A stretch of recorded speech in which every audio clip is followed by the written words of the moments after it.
নমস্কাৰ বন্ধু বান্ধৱীসকল আজি মই অসমৰ এটা প্ৰাইভেট চাকৰিৰ কাৰণে আপোনালোকৰ ওচৰলৈ আহিছোঁ। অসমৰ প্ৰাইভেট বিভিন্ন পোষ্টৰ কাৰণে আহিছোঁ। এইটো আপোনালোকে দেখিছে ভেকেন্সি এভেইলেবল ইন প্ৰাইভেট চেক্টৰ। এই পদটো আছে গুৱাহাটীত হয়। তো আপোনালোকে দেখিছে গুৱাহাটীত আছে এই পদটো। নেক্সটটো আপোনালোকে দেখিছে এইটো এছিষ্টেণ্ট HR এণ্ড এডমিন। ইয়াৰ পদ আছে পলাশবাৰী আৰু এই পদটো অসমৰ পলাশবাৰী কামৰূপৰ হয়।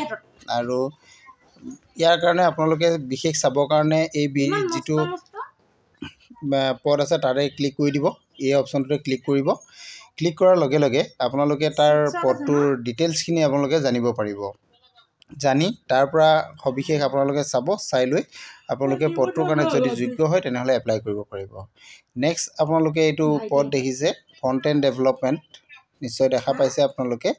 এই পদটো আছে গুৱাহাটীতে হয়, গুৱাহাটী আছামৰ কাৰণে দিয়া হৈছে আৰু এই পদটো লিংকডইনৰ ফালৰ পৰা প্ৰকাশ কৰিছে। এইটো নিশ্চয় আপোনালোকে দেখা পাইছেই। আৰু নেক্সট বিভিন্ন পদ আছে, এইটো গুৱাহাটীৰ পদ হয়, আপোনালোকে দেখা পালে। এইটো লিংকডইনৰ পৰা প্ৰকাশ কৰিছে। আপোনালোকক এইখিনি ক'লোঁ। ইয়াৰ সবিশেষ জানিবলৈ হ'লেও আপোনালোকে তাতে অপশ্যনত ক্লিক কৰিব। ক্লিক কৰিলে সবিশেষ চাই ল'ব পাৰিব।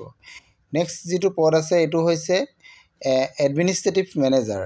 এই এডমিনিষ্ট্ৰেটিভ মেনেজাৰ পদটো আছামৰ কাৰণে দিয়া হৈছে। ইয়াৰো সবিশেষ জানিলে তাতে ক্লিক কৰিব, পাই যাব। আৰু বিভিন্ন ধৰণৰ পদ আছে, এইবিলাক দেখিছে আপোনালোকে নিশ্চয়। বিভিন্ন পদ আহিছে, প্ৰাইভেট জব, মাৰ্কেটিং ৰিপ্ৰেজেণ্টেটিভ। এই পদসমূহৰ কাৰণেও আপোনালোকে আবেদন কৰিব পাৰিব। শিক্ষাগত অৰ্হতা আৰু ইয়াৰ চেলাৰী কিমান হ'ব, এই সকলোখিনি আপোনালোকে ইয়াৰ পৰা চাই ল'ব পাৰিব। যিটো জবৰ কাৰণে আপোনালোকে যোগ্য হয় সেই পদটোতে আপোনালোকে এপ্লাই কৰিব পাৰিব।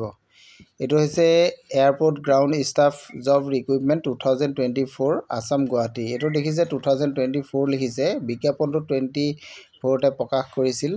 এতিয়া 25 হ'লেও আপোনালোকে এপ্লাই কৰিব পাৰিব। এই পদটো আছে বঙাইগাঁও আছামত এই পদটো আছে।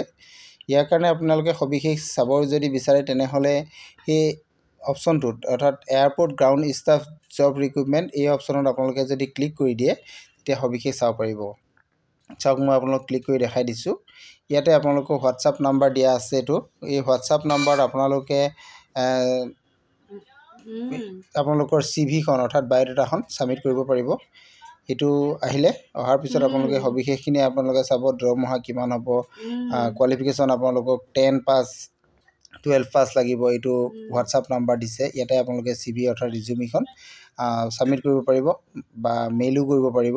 আৰু ইয়াতে দিয়া আছে ফটো আৰু ছিগনেচাৰ আপোনালোকে দিব লাগিব।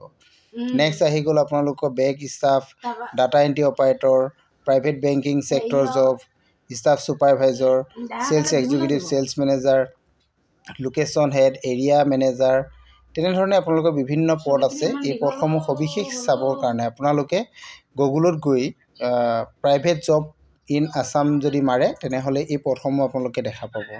ইয়াতে গৈ আপোনালোকে যিটো আপোনালোকৰ কাৰণে শিক্ষাগত অৰ্হতা মিলে সেই পদটোতে আপোনালোকে এপ্লাই কৰি আপোনালোকে এই জববিলাক ল'ব পাৰিব। ইয়াত আপোনালোকৰ সুবিধাৰ কাৰণে এইটো গুগলৰ ফালৰ পৰা প্ৰকাশ কৰিছে।